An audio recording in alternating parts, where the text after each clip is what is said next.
Hello Telangana రాష్ట్ర ప్రజలందరికీ నమస్తే, గుడ్ మార్నింగ్. ఈ రోజు మన ప్రజావాణి పత్రికలో మెయిన్ పేజ్ వార్తా విశేషాలు ఎట్లా ఒకసారి మనం చూద్దాం. దయచేసి వీడియో అందరూ లైక్ చేసి షేర్ చేయవలసిందిగా కోరుతున్నాం. వార్తా వివరాలకు వెళ్దాం. ఆపరేషన్ కగార్ వెంటనే ఆపాలి. ఆపరేషన్ లో ఆదివాసీలే హతమవుతున్నారు.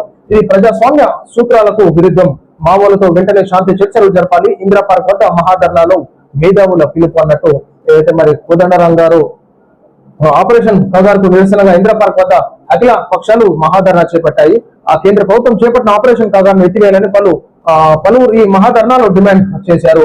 వెంటనే మావోయిస్టులతో శాంతి చర్చలు ప్రారంభించాలని కోరాయి. ధర్నాలో MLC professor Kodandaram, Tammineni Veerabhadram, Narayanamurthy, professor Haragopal తదితరులు పాల్గొన్నట్టుగా మనం చూసుకోవచ్చు. అయితే ఆపరేషన్ కగార్ నిలిపివేయాలి. ఈనాడు ఆపరేషన్ కగార్ వల్ల ఉన్నటువంటి ఆదివాసీలు చనిపోతూ ఉన్నారు. ఈనాడు ఏదైతే ఇన్ఫర్మేషన్ లో అని చెప్పేసి కానీ ఈనాడు అక్కడ గుడారాలలో ఉన్నటువంటి వారు కూడా అన్యాయంగా చనిపోతున్నారు. కాబట్టి మావోయిస్టులతో శాంతి చర్చలు జరపడానికి కేంద్ర ప్రభుత్వం సిద్ధం కావాలి అన్నట్టుగా మరి కోదండరాం గారు, అదేవిధంగా ఉన్నటువంటి వివిధ వ్యక్తులు కూడా ఇక్కడ మనం చూడొచ్చు. అయితే ఆపరేషన్ కగార్ లో భాగంగా ఎంతో మంది మరి నక్సల్స్ కూడా హతమవడం జరిగింది. కాబట్టి ఈనాడు ఆ విధంగా కాకుండా చాలా దుర్మార్గమైనటువంటి చర్య ఈనాడు నక్సలైట్లని ఎన్కౌంటర్ చేయడం అన్నట్టు మనం చూసుకోవచ్చు. కాబట్టి ఖచ్చితంగా దాని మీద చర్యలు తీసుకుని మరి కేంద్ర ప్రభుత్వం దృష్టి పెట్టాల్సిందిగా కోరుతున్నాం. ఒకసారి వాళ్ళకి అవకాశం ఇచ్చి మన అందరూ లొంగిపోయి ఈనాడు ఏదైతే క్లీన్ స్వీప్ చేయడానికి కేంద్ర ప్రభుత్వం సన్నద్ధమైంది. కాబట్టి వాళ్ళు ఈనాడు ఆ అడుగుబాట వదిలేసి తుపాకులను వదిలేసి జనజీవన స్వాతిలో కలుస్తారంటే ఖచ్చితంగా అవకాశం ఇవ్వాల్సిందిగా కోరుతా ఉన్నాం. యోగాతో ప్రపంచ ఐక్యత స్ఫూర్తి.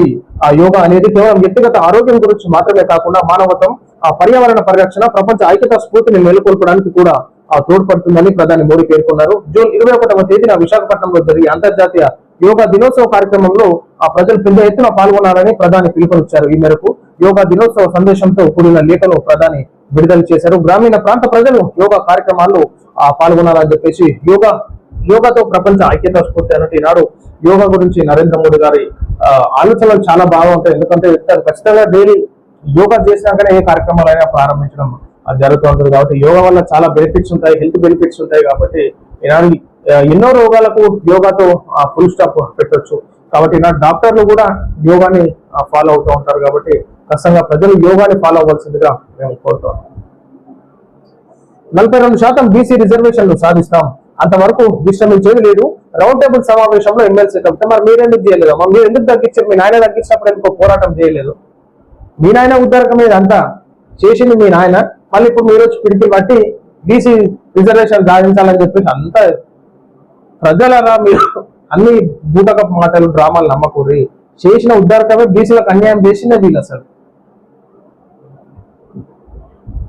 సీఎం రేవంత్ రెడ్డిని కలిసిన మంత్రి వివేక్ కుటుంబ సమేతంగా మర్యాదపూర్వకంగా భేటీ.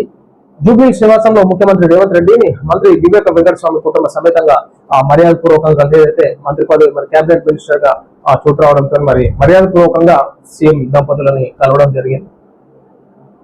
కులగణనపై గలవెత్తిన రాహుల్, బీసీ మంత్రిత్వ శాఖ కోరిన ఇవ్వని మోడీ విహెచ్ అన్నట్టు మనం చూసుకోవచ్చు. కులగణనపై గలవెత్తిన రాహుల్ అన్నట్టు అయితే ఈనాడు ఏదో కులగణన ఈనాడు కేంద్ర ప్రభుత్వం నిర్ణయం తీసుకో దానికి శ్రీకారం చుట్టింది రాహుల్ గాంధీ గారు అన్నట్టు మన విహెచ్ గారు ప్రసంగించడం జరిగింది.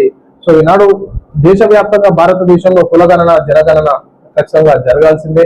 ఈనాడు ప్రతి ఒక్కరికి న్యాయం జరగాల్సిందిగా విహెచ్ గారు, అదేవిధంగా వివిధ సంఘాల నాయకులు కూడా ఈనాడు స్టార్ట్ చేయాల్సిందిగా కోరుతా ఉన్నారు. ఏదైతే కులగణన జనగణనలో భాగంగా రిజర్వేషన్ లో భాగంగా కూడా ప్రతి ఒక్కరికి జనాభా ప్రాతిపదికన న్యాయం జరగాలి.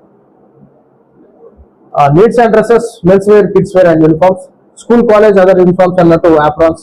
సో ఒక జత స్కూల్ యూనిఫామ్స్ కొనుగోలుపై మరి షూ మరియు సాక్స్ ఉచితం అన్నట్టు మనం చూసుకోవచ్చు. ఏదైతే నీడ్స్ డ్రెస్సెస్ అన్నట్టు బిసైడ్ జాగిని టెక్టైల్స్, ప్రకాశం బ్యారేజ్, నల్గొండ అన్నట్టు. సో ఇంట్రెస్ట్ ఉన్న వాళ్ళు కొనుక్కోవచ్చు. సెల్ ఫోన్, ల్యాప్టాప్ అందించండి. ఫార్ములా కేసులో కేటీఆర్ కు ఏసీబీ ఆదేశం. ఫార్ములా ఈ కార్ రేస్ లో ఏసీబీ దూకుడు పెంచింది. ఈ కేసుకు సంబంధించి కేటీఆర్ సెల్ ఫోన్, ల్యాప్టాప్ లను స్వాధీనం చేసుకునేందుకు సిద్ధమైంది. సోమవారం ఫార్ములా ఈ కేసులో ఏసీబీ విచారణకు కేటీఆర్ హాజరైన సంగతి తెలిసిందే. ఈ సందర్భంగా ఏసీబీ అధికారులు వేసిన పలు ప్రశ్నలకు కేటీఆర్ సమాధానం ఎట్లా ఇస్తారు?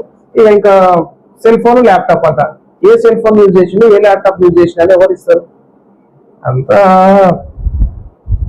అప్డేట్ చేసినాము, అది హ్యాంగ్ అయింది laptop, so total softwares use చేసినాము అని అంటారు. ఏం చేస్తారు?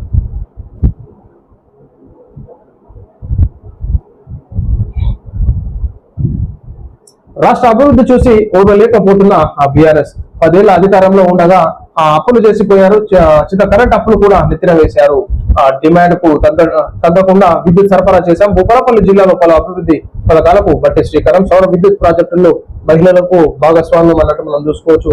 అయితే బీఆర్ఎస్ చేసినటువంటి తప్పుల వల్ల వాళ్ళు చేసినటువంటి అప్పులనే సరిదిద్దుకుంటూ వస్తున్నాం అని చెప్పేసి బట్టి విక్రమార్క చెప్తున్నారు. సో మీరు చేసినటువంటి అప్పులు ఎన్ని కోట్లునే ఒకసారి ప్రజలకు చెప్పాలి. ఎందుకంటే అభివృద్ధి చేస్తా ఉన్నాం అని చెప్పేసి అంటున్నారు. మరి అటు మిత్తిలు కడుతున్నారా? మరి బీఆర్ఎస్ పార్టీ చేసినటువంటి అప్పులకు మిత్తిలు కడుతున్నారు. మరి మీరు మళ్ళీ ఎందుకు తీసుకొచ్చినారు? రాష్ట్ర ఆదాయం ఏమైతుంది? రాష్ట్రంలో అభివృద్ధి జరుగుతుంటే బీఆర్ఎస్ పార్టీ ఎవరో లేకపోతుందని ఉప ముఖ్యమంత్రి బట్టి ఆరోపించారు. 10 ఏళ్లు అధికారంలో ఉన్న బీఆర్ఎస్ నేతలు బయటికి వచ్చినప్పుడు తమపై అసత్య ప్రచారాలు చేస్తున్నారని మండిపడ్డారు. ఈ ప్రభుత్వం సంపాదించిన ప్రతి రూపాయిని ప్రజలకు ఖర్చు పెట్టాలని ఆలోచన చేస్తుంది. గతంలో సంపాదించిన ప్రతి రూపాయిని దోచాలని ఆలోచనలతో ఉండేవాళ్ళని ఆయన ఎద్దేవా చేశారు.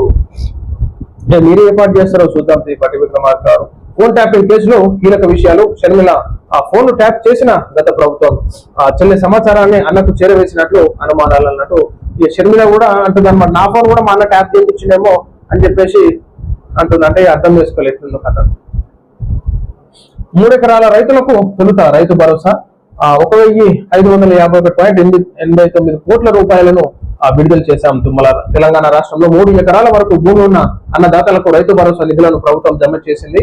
మంగళవారం 1551.89 కోట్ల రూపాయలను విడుదల. ఈ సందర్భంగా వ్యవసాయ మంత్రి తుమ్మల నాగేశ్వరరావు మాట్లాడుతూ ఈ రోజు 3 ఎకరాల వరకు భూమి కలిగి ఉన్న రైతులకు వేయడం జరిగిందని చెప్పేసి తుమ్మల నాగేశ్వరరావు గారు అంటారు. సో ఎలక్షన్స్ ఉన్నాయి కాబట్టి నాడు కొంచెం ప్రేమ చూపిస్తున్నట్టు అనమాట. ఫోన్ ట్యాపింగ్ కేసులో సంచలన విషయాలు. ఈ రోజు 600 మంది ఫోన్ల నక్సల్స్ సానుభూతి పరుల పేరుతో ట్యాప్ జాబితాలో రేవంత్, ఈటెల అరవింద్, రఘునందన్ రావు మరోవారు విచారణకు హాజరైన ప్రభాకర్ రావు అన్నట్టు మనం చూసుకోవచ్చు. మరి ఆ ఫోన్ ట్యాపింగ్ లేదు రాకపోతే subs English medium school Sircilla nursery to 7th class and play school Venkateswara temple road Gandhi Chowk Sircilla అన్నట్టు మనం చూసుకోవచ్చు. సో ఏదైతే ఈనాడు మంచి స్కూల్ గా మనం భావించుకోవచ్చు. మనం ఏదైతే subs international English medium school Sircilla అన్నట్టు వెంకటేశ్వర టెంపుల్ రోడ్ లో గాంధీ చౌక్ లో. సో ఇంట్రెస్ట్ ఉన్న వాళ్ళు పిల్లలకి అందుబాటులో ఉన్నవారు సో జాయిన్ చేయాల్సిందిగా కోరుతున్నాం. సో ఇది ప్రజలారా మనం చూస్తూ ఉన్నాం. ఈ రోజు మన ప్రజావాణి తెలుగు దినపత్రికలోని మెయిన్ ప్యాషన్ వార్తా విశేషాలు. అందరికి సెలవు. నమస్తే.